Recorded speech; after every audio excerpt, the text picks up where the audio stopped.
दोस्तों स्वागत है आपका एक नए क्लास में। कई सारे बच्चे कमेंट करते हैं कि सर मेरे पेपर पड़ोस में आ रहे हैं, तो हम सारे क्लासेस तो आपके लिए नहीं ला सकते हैं। बहुत सारे बच्चों ने कोर्स खरीद लिया था, लेकिन अब हम आपके लिए जितने भी इंपॉर्टेंट टॉपिक्स हैं वो आपके लिए यहां पर पब्लिक कर रहे हैं मेरे भाई, ठीक है।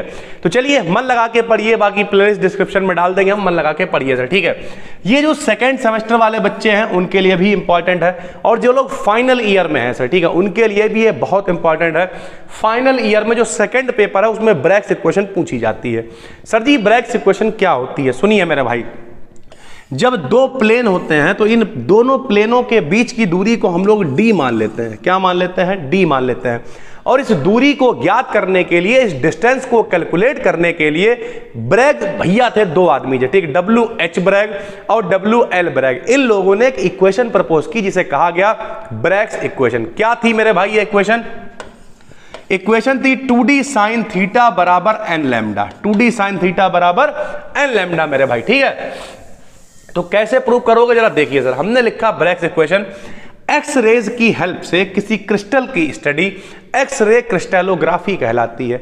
यानी जब भी कभी हम लोग एक्स रे, कोई भी क्रिस्टल है वो क्रिस्टल का होगा मेरे भाई, वो क्रिस्टल नमक का हो सकता है NaCl, वो क्रिस्टल सीजियम क्लोराइड का हो सकता है, वो क्रिस्टल पोटेशियम क्लोराइड का हो सकता है, ठीक है सर। तो यानी कुल मिला के जितने भी क्रिस्टल हैं इनके बारे में अगर आपको पता करना है, स्टडी करनी है, तो हम लोग एक्स रेज की सहायता से ज्ञात करेंगे। हम आगे आपको पढ़ाएंगे, पाउडर मेथड होता है, तो एक्स रेज की सहायता से ज्ञात करेंगे। इसे हम लोग कहते हैं क्रिस्टलोग्राफी। क्या कहते हैं? क्रिस्टलोग्राफी कहते हैं मेरे भाई, ठीक है। दो आदमी थे जिनका नाम क्या था बताओ? WH ब्रैग और WL ब्रैग ने एक्स रेज की हेल्प से किसी क्रिस्टल के दो प्लेन्स के बीच की डिस्टेंस को ज्ञात करने के लिए एक इक्वेशन प्रपोज किया जिसे हम लोगों ने ब्रैग्स इक्वेशन कहा, ठीक है भाई। यानी इन लोगों ने क्या कहा कि अगर कोई भी क्रिस्टल है, क्रिस्टल क्या हो सकता है? NaCl, नमक का क्रिस्टल आपने देखा होगा, बड़ा डेले वाला नमक होता है, उसमें क्रिस्टल दिखाई देता है। नमक का क्रिस्टल हो गया, KCl हो गया, ठीक है, सीजियम क्लोराइड हो गया, इन सबके क्रिस्टल होते हैं। तो उस क्रिस्टल के जो दो प्लेन हैं उनके, सरल भाषा में दो पटले हैं, जो उनके बीच की जो दूरी होती है उसे ज्ञात करने के लिए इस इक्वेशन को दिया गया मेरे भाई, ठीक है। कैसे ज्ञात करेंगे लीजिए सर आपको समझाते हैं। लो भाई, एक कोई क्रिस्टल है, उस क्रिस्टल में मेरे भाई दो प्लेन हैं। लीजिए सर, देखिए सर, एक मिनट, बिल्कुल आसान है, आराम से आपको समझाएंगे, टेंशन लेने की जरूरत नहीं है। देखिए भाई, दो प्लेन है, ये पहला प्लेन है, ये दूसरा प्लेन। हमने लिख भी दिया है फर्स्ट प्लेन और सेकंड प्लेन। एक प्रकाश किरण आ रही है, इंसिडेंटल मतलब होता है टकराने वाली, आपतित होने वाली। तो प्रकाश किरण आई, पहले प्लेन से टकराई, टकरा के वापस चली गई। दूसरी वाली दूसरे प्लेन से टकराई और टकरा के वापस चली गई। समझने लायक बात यह है कि इन दोनों में फर्क कितना है। तो फर्क मेरे भाई कितना, अगर हम इस किरण को पीछे बढ़ा दें, जरा समझिएगा, इस किरण को अगर हम पीछे बढ़ा दें, इस किरण को आगे बढ़ा दें, तो देखिए ये किरण इतना चली है, ये भी इतना चली है, ये इतना चली है, ये भी इतना चली है। तो ये जो दूसरी वाली है ये फालतू कितना चली है? तो ये फालतू चली मेरे भाई इतना, ये देखो ये फालतू चली, दिख रही है। किसी दूसरे कलर से आपको दिखाते हैं, ये इतना फालतू, इतना एक्स्ट्रा चली है मेरे भाई ये। तो जितना ये एक्स्ट्रा चली हुई है इसे कहते हैं पाथ डिफरेंस। क्या कहते हैं? Path difference. सरल भाषा में कहें तो रास्ते का अंतर, दोनों किरणों के बीच के रास्ते का अंतर है मेरे भाई, ठीक है। क्या कहा ब्रैग ने, जरा समझिए। ब्रैग के अकॉर्डिंग क्रिस्टल के प्लेन से डिफ्रैक्ट होने वाली एक्सरेज लॉ ऑफ रिफ्लेक्शन को फॉलो करती हैं। लॉ ऑफ रिफ्लेक्शन क्या होता है मेरे भाई?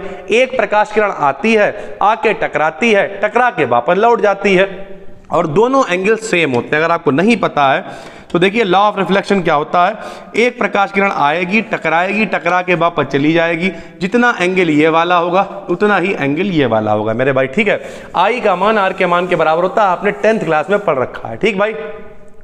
क्रिस्टल के दो सक्सेसिव प्लेन से डिफरेक्ट होने वाली एक्सरेज फेज में होती हैं। फेज का मतलब होता है कला, ठीक है, और कला का मतलब सरल भाषा में कहते हैं तो चलने का तरीका, कि कैसे रेस चल रही है मेरे भाई, ठीक है। यदि दूसरी रे के द्वारा चला गया एक्स्ट्रा पाथ वेवलेंथ का इंटीग्रल मल्टीपल हो। अभी हमने आपको दिखाया कि दूसरी वाली रे एक्स्ट्रा चल रही है। कितना एक्स्ट्रा चल रही है? C से लेके B तक, B से लेके D तक, इतना एक्स्ट्रा चल रही है मेरे भाई।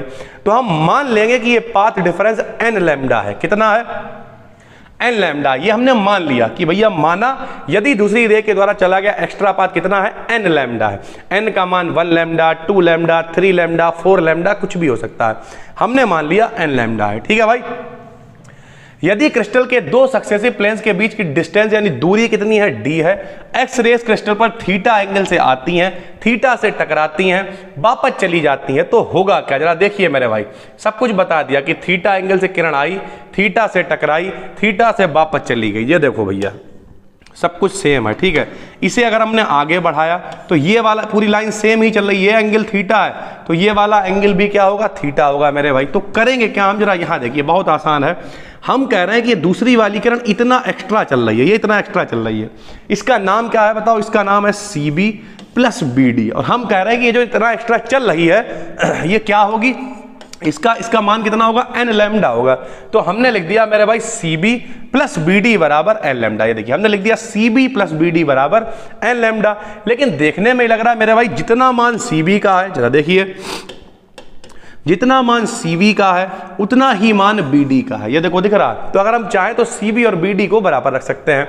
फिर हम क्या करेंगे, देखो ये त्रिभुज बन रहा है, त्रिभुज में थीटा के सामने वाला लंब होता है, सबसे बड़ी भुजा कर्ण होती है, और ये क्या हो गया, फिर आधार हो गया। तो अब हम करेंगे क्या, जरा देखिए, हमने इन दोनों दूरियों को बराबर करा। ये देखिए CB BD बराबर है तो BD BD 2 हो गया, 2 BD हो गया। BD वैसे भी बहुत जरूरी है, जिगर से जलाओगे जिगर में बड़ी आग होगी मेरे भाई। n लैम्डा बराबर BD BD 2 BD हो गया। फ्रॉम ज्योमेट्री नहीं है, ये कहां से इसे समझना पड़ेगा, यहां पे डायरेक्ट लिख दिया गया है PDF बनाते समय, लेकिन आपको समझना पड़ेगा कि ये है पूरा हिसाब किताब। ये देखो ये चित्र है, ये कितना एंगल है, थीटा एंगल है, ये वाली बीच की दूरी कितनी है, D है। आपको चित्र में दिखाते हैं वरना आप कहोगे सर जी पता नहीं क्या समझाने लगे। लो यहाँ देखो, यहाँ पे देखिए और समझने की कोशिश करिए मेरे भाई। ये चित्र है अपना, देखिए ये, ठीक है। अब देखो फार्मूला होता है साइन थीटा बराबर लंब बटे में कर्ण, ठीक। साइन थीटा ऐसे ही लिखेंगे, लंब क्या होता है, थीटा के सामने वाला लंब होता है, यानी लंब क्या हो गया, BD लंब हो गया, बटे में जो सबसे लंबी भुजा होती है वो क्या होती, कर्ण होती है। कर्ण को क्या लिख दिया, D लिख दिया। D इधर भेजेंगे तो BD का मान कितना आ जाएगा बताओ, D साइन थीटा आ जाएगा मेरे भाई। यही हमने लिखा हुआ है कि BD का मान कितना है, D साइन थीटा है। देखिए यहाँ पे कि BD का मान कितना, AB साइन थीटा, या फिर AB का मान D है, तो मतलब BD का मान है D साइन थीटा। फार्मूला अपना क्या चल रहा, n लैम्डा बराबर 2 BD। n लैम्डा ऐसे रख दिया, 2 ऐसे रख दिया, और BD का मान हमने अभी आपको निकाल के दिखाया है D साइन थीटा। लो हम यहां पर भी लिखे दे रहे हैं, कैसे लिखेंगे देखिए सर, हमने लिखा साइन थीटा बराबर होता है लंब बटे कर्ण, ठीक है भाई। लंब अपने चित्र में देखिएगा आपने बनाया हुआ, साइन थीटा लंब कितना है, BD है, बटे में कर्ण कितना है, D है। D जाएगा इधर तो BD का मान कितना हो जाएगा, D साइन थीटा हो जाएगा मेरे भाई। ऐसे निकला है, ठीक है। तो BD की जगह पे D साइन थीटा लिख दिया, यानी फार्मूला आ गया n लैम्डा बराबर 2D sine theta. Most important ये क्वेश्चन है। अगर n का मान 1 है तो इसे फर्स्ट ऑर्डर रिफ्लेक्शन कहेंगे, n का मान 2 है तो सेकंड ऑर्डर रिफ्लेक्शन कहेंगे, n का मान 3 है तो थर्ड ऑर्डर रिफ्लेक्शन कहेंगे। D क्या है, D है डिस्टेंस बिटवीन 2 सक्सेसिव प्लेन्स।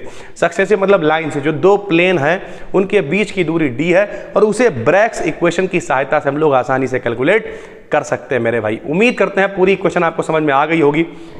इसकी PDF हम डाल देंगे टेलीग्राम पे, टेलीग्राम पे जाके सर्च कर लीजिएगा BDKD BSc। जैसे ही वीडियो पब्लिक होगी वैसे ही आपको यह PDF वहां पर मिल जाएगी। नए हैं तो चैनल को सब्सक्राइब जरूर कर लीजिए, पुराने हैं नोटिफिकेशन बेल को ऑन कर लीजिए। ये क्लास की सीरीज आपके लिए लगातार YouTube पे आती रहेगी, टेंशन लेने की जरूरत नहीं है। तो आराम से प्लेलिस्ट डिस्क्रिप्शन में है, उसे पढ़ते रहिए बिल्कुल फ्री में। और अगर आप चाहते हैं कोर्स वगैरह को ले सकते हैं तो कोई दिक्कत नहीं है, एप्लीकेशन का लिंक भी डिस्क्रिप्शन में डाल देंगे। फिर मिलते हैं, तब तक के लिए धन्यवाद।